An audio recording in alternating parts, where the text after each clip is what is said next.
podcast. How does the podcast kind of go hand in hand with the van life? Because I can only imagine how much research goes into the podcast. Like, yes, you're talking about stuff from your own personal lives, but also, like your latest episode I was listening to, you're giving tips about life in the winter and insulation. So how much research you have to give to the podcast to make sure, one, you're giving the audience the best tips, and two, you could be like thinking, this is going to improve my own experience too. So how has the podcast improved your van life? I think for us, it's been really nice to connect with other van lifers. Mm-hmm. So, as we travel around the country, obviously we meet people, but it's not all the time that you happen to be in the same place, same time as someone. So the podcast has really given us an ability to make these connections with other van lifers that we would maybe never have been able to have. And then so through that, conversation with them, then, maybe they're looking at us a little bit more. So then, when we do end up in the same place, we end up meeting up together. So it's been a really good networking tool for us. We do definitely put some research into what we're talking about, but most of it is just through trial and error and research. I feel like living life. Yeah. I think that most van life things or most information in van life comes from something going terribly wrong and then you figuring out how to fix it. Yeah, and you realizing what that is doesn't work or how you have to make it work. And also, like Alex was saying, we talk to a lot of other van lifers or bus lifers, nomadic people, and you actually wind up being a huge source of information for each other. Mm-hmm. So there's things that everybody does differently. So you learn that, the installation that they may have used might be a little bit better than what you might have used, or the heater that you have might be more cost effective as well as a better source of heat for your rig, and just having that opportunity to be able to talk to everybody, as well as like even on the YouTube channel. I know that we're talking about podcasts, but even on the YouTube channel, we did a ton of van tours and different style tours that allowed us to get a lot of information. And the thing is, a lot of people don't tell you the problems in those tours. So we wind up seeing those problems, a week down the road when we're caravanning with those people. So we start to realize what truly does and does not work in a van. Was it harder to start a podcast or harder to start the van life? I think it was harder to start the van life. Anybody could start a podcast anywhere. It doesn't matter. There's no barrier to entry to podcasting. You could literally, record it on your phone and upload it. It's nice if you have a nice mic and all this stuff and you can edit and cut and whatever.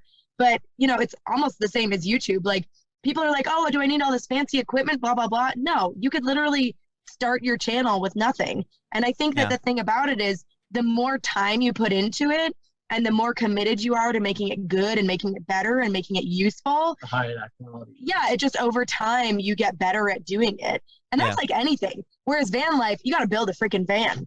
Well, that's where you got to start. I mean, I'm gonna kind of go against what Alex said there a little bit, and the reason why I say that is because van life doesn't necessarily have to be like what we have in the sense of the immaculate style build. You could start off with a van, that's kind of empty and put milk crates kind of in it and set them up and figure out how you want to live. You could have a more,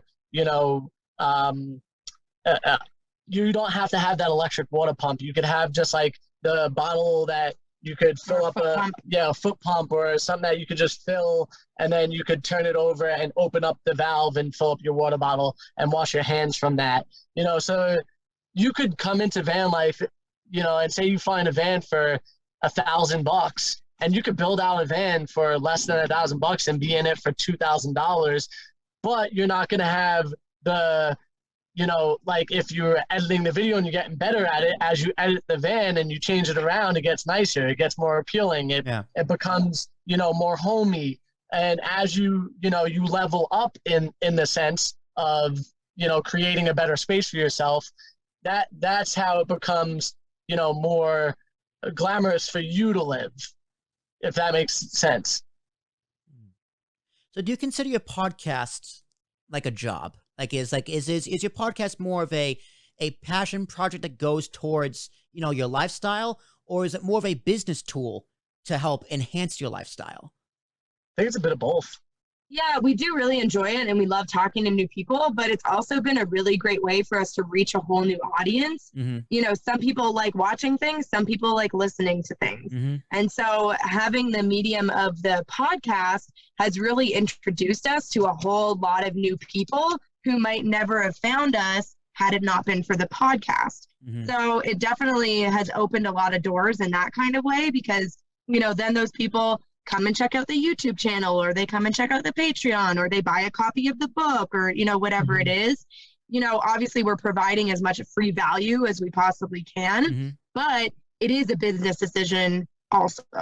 Yeah, I do think that the business side of it is wonderful. It allows us to grow, but also at the same time, it's a great outlet for us to just chat and be open and honest and have opportunity to meet new people. So I think that's why I say it's both things. We enjoy doing it. It's not like, oh man, we got to do a podcast again. It's like, all right, hey, let's sit down, let's talk about this topic. And then we just, you know, we write down a couple points that we really want to make and we want to talk about, and then we go from there. Yeah, it's not easy. It's not easy putting yourself out there like that, especially like on the road. So I think like, man, you have to like the anonymity of saying no one really, you know, to the most part, no one can know where I am.